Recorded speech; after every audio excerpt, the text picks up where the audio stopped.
Santo, finally, Escudero nagsalita, tumanggi pag-usapan alok closed door meeting, VP impeachment.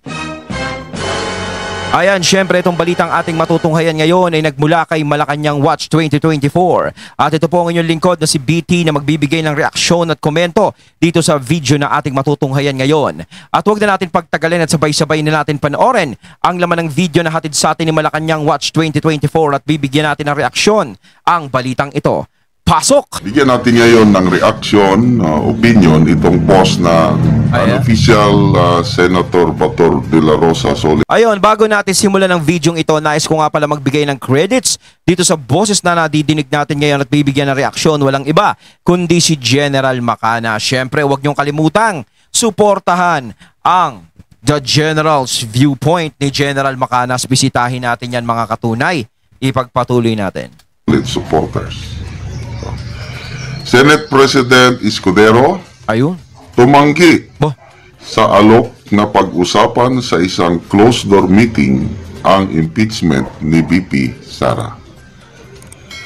Naniniwala si Senate President Chis Escudero na hindi maaring pag-usapan sa loob ng saradong kwarto ang impeachment trial ni Vice President Sara Duterte.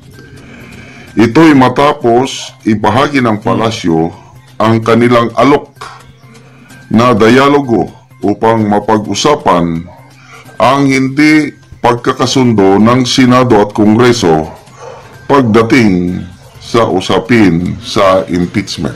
Ay, tama naman yun. Kumbaga dito sa lagay na to is may katwiran naman talaga si Cheese na wag nang pag-usapan yan sa closed door meeting. 'Di ba? Eh baka mamaya magaya na naman kay PRRD yan. Parang yun din yung iniiwasan yan, syempre. Bakit kailangan pa nating ilihim? Bakit kailangan tayo-tayo lang ang mag-usap? Hindi ba pwedeng mag-usap na lang tayo? Kumbaga sa Senado na lang, dyan na lang pag-usapan yan, ganito? Diba? Yun na naririnig ng lahat. Diba? Parang ang nangyayari dito kay Cheese kasi, parang syempre nag-iingat na rin siya sa mga kilos niya eh. 'Di ba? Kasi kung ano't ano man ang magiging desisyon, kung hindi magiging maganda yung desisyon kay VP Sara, siya maiipit. 'Di ba? Lalong-lalo na syempre, tatakbo yan sa 2028. Eh sino ba namang tao kung ikaw politiko ka tapos gusto mo talagang tumakbo ng tumakbo, pangalagaan ang karir mo sa politika, syempre iingatan mo 'yan. Ayaw mong masira yan, hindi katulad ng iba na alam nilang tatakbo sila. Tapos bira sila ng bira kung sino yung malakas. Yan, tuloy, minalas.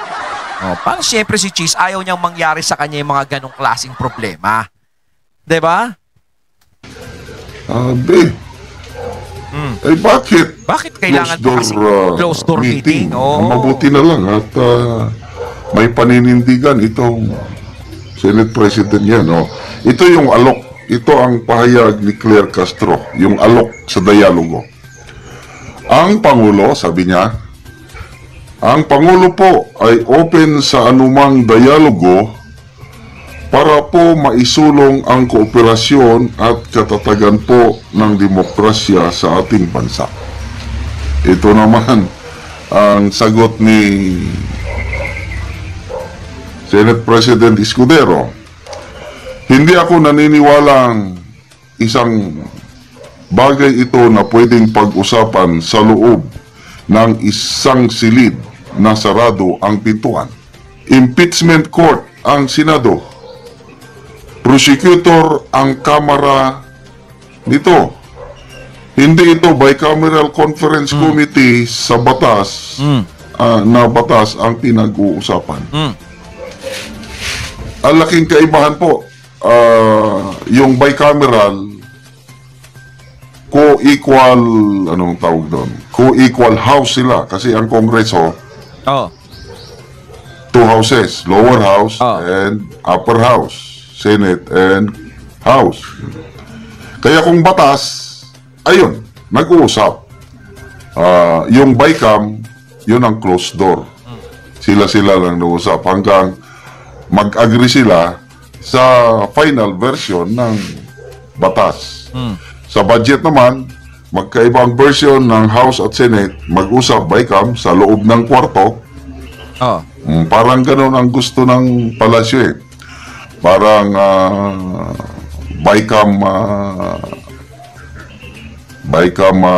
anong to ha? BICAM conference, pag-usapan sa loob ng korto. Kaya open ang Pangulo sa dialogue. Parang masyado naman kasing napaka-private niyan kung bakit sa kwarto pa. Bakit kailangan ano pa, di ba? May meeting pa na ganyan na parang itatago pa. O, di ba? Kaya gaya nga na sinasabi ko sa inyo kanina. Di ba? Malamang ko nag-iisip din to si Cheese. Di ba? Nag-iisip yan. No, hindi basta-basta sasalang ng ganyan niya. Alam mo naman yung nangyari kay PRRD, di ba? Alam niyo yung nangyari. O, parang ikaw ba, papayag ka bang mangyari yun? Kahit gusto mong mangyari yun, pero alam mong sasabit ang pangalan mo sakasakaling magka-problema. Diba? Ikaw ba susugal ka nun, ganun lang? Oh, kaya, syempre, hindi siya papayag talaga sa ganun. Kung talagang may isip ka, kung nag-iisip ka ng future mo sa politika. Pero kung hindi ka nag-iisip ng future mo sa politika, game ka ron.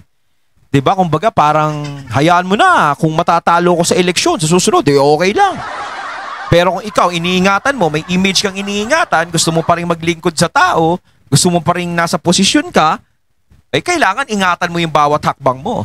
Lalong-lalo na kung ang kalaban mo, alam mong sinusuportahan ng mga taong bayan.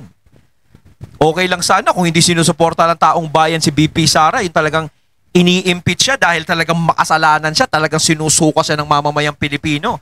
Kaso nga lang, hindi ganun ang lumalabas. Hindi siya sinusuka ng Pilipino. Niyayakap pa si BP Sara. Sa kabila ng mga reklamo sa kanya, ng mga nagre-reklamo, is patuloy siyang minamahal ng mga tao at sinusuportahan. Diba? Kasi sa mga binibintang kay BP Sara, sa mga inaakusa sa kanya, dapat ang loob ng mga taong bayan lumalayo sa kanya. Pero hindi Baliktad ang nangyayari. Lalong lumalapit ang mga tao sa kanya. Diba? Lalong naniniwala kay VP Sara. Hanggat sinisira si VP Sara, lalong tumitibay yung kapit ng taong bayan na nakasuporta kay VP Sara. Dialogue ang House at saka Senate. Nakalimutan nila, korte ito, hindi pwede. Kaya tama si Senate President Escudero, korte hindi pwedeng makipag-dialogue sa prosecutor. Ano ba naman? Tama yun, di ba?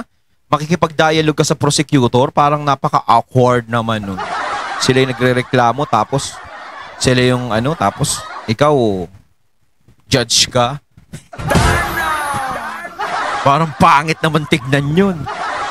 O halimbawa, di ba, may tao na didemanda.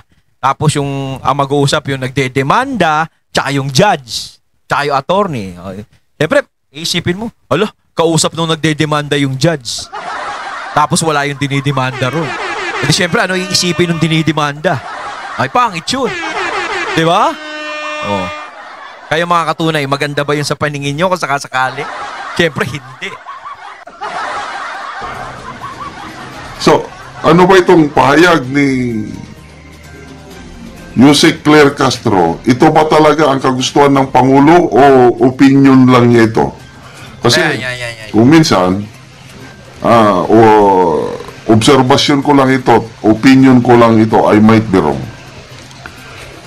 Maraming tanong na naibabato ng reporters kay Yusek Claire Castro na hindi nila napag-usapan ni Presidente. Kaya ang kanya, sasagot na lang siya on a general terms. Kasi nasubukan ko yan, naging spokesman din ako ng Army units dito sa Mindanao. May mga tanong na walang specific guidance ang aking commanding general. Ako na lang sasagot on my own. Sa awa ng Diyos, yung sagot ko, tama naman yung kagustuhan ng aking commanding general. Kailan, akin na lang yun, yung sariling sikap. Binabasa ko lang yung mind ng aking commander.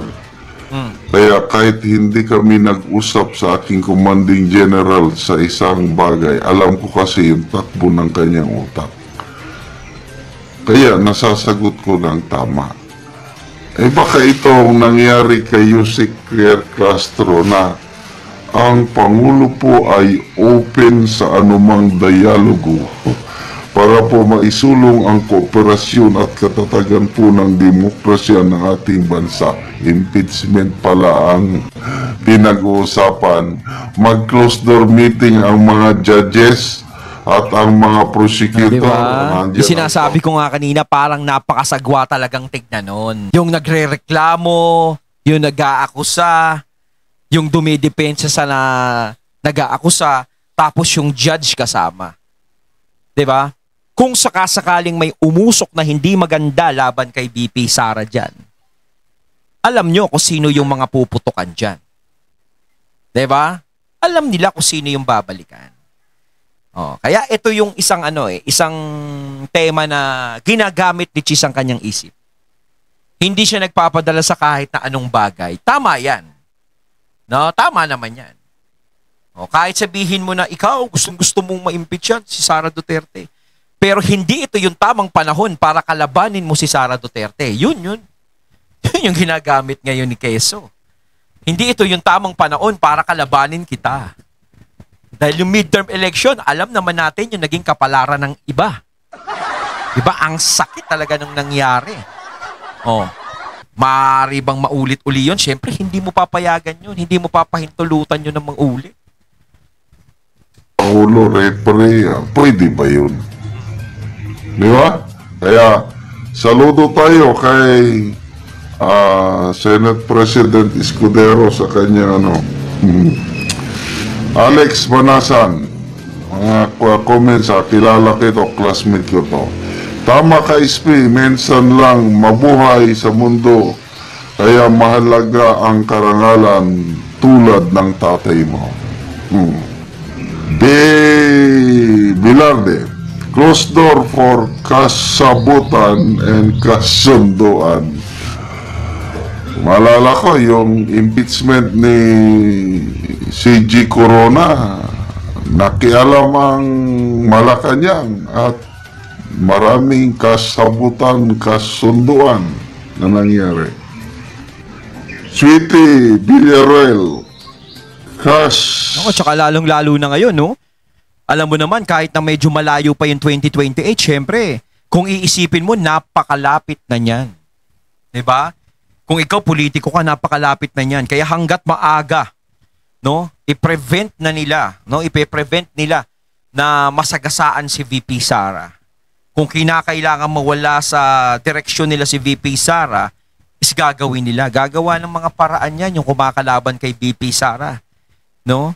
Pero hindi ko naman tinutukoy na gagawa sila ng masamang paraan na, di ba, may mga mangyayari. Walang ganun. Hindi ako nag-iisip ng ganun. Ang sinasabi ko lang is baka gumawa na sila ng mga para mapatalsik sa posisyon si VP Sara. 'Di ba? Kasi talagang wala akong naiisip na matindi-tinding kalaban ni VP Sara sa 2028 eh.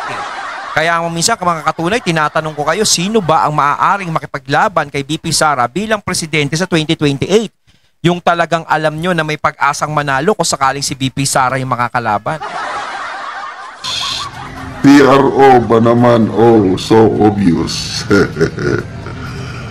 Romeo Alindog Ginto.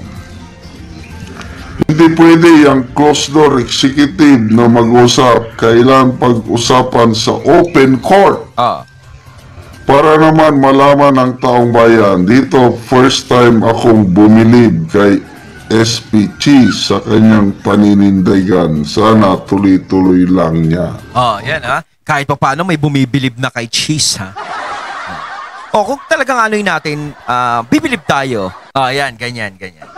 Pero syempre, alam naman natin ilalagay natin sa utak natin, malapit na kasi yung eleksyon. Diba? Kumbaga sa atin, matagal pa yan sa ating mga taong bayan. Pero sa kanila, malapit na yan. Malapit na yung eleksyon. Hindi pa pwede magpapetex-petex ka ng ano. Kailangan yung desisyon mo, pinag-aaralan mo. Diba? Sinasabi ko nga, gusto ba nilang mangyari sa kanila yung nangyari ng midterm election? Siyempre hindi. Mag-iisip yan. Okay. So, itong si Cheese Escudero ngayon, binabatikos ng kakamping, mga loyalist, kailang bumibilib ang mga DDS ngayon kay Cheese Escudero. Nakakabilib naman talaga, no? Pero ang tanong, sige, paano kung hindi mag-eleksyon at hindi ka tatakbo?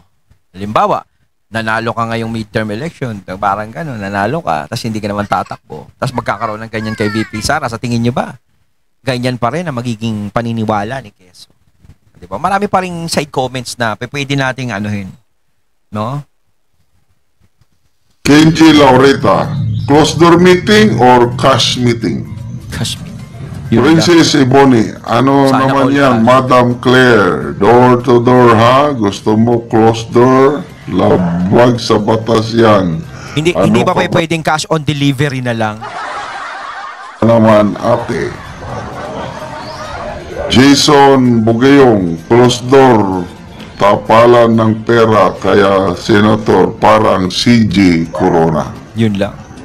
So, 28 Congress na po tayo. Makakapanood ng bloodbath.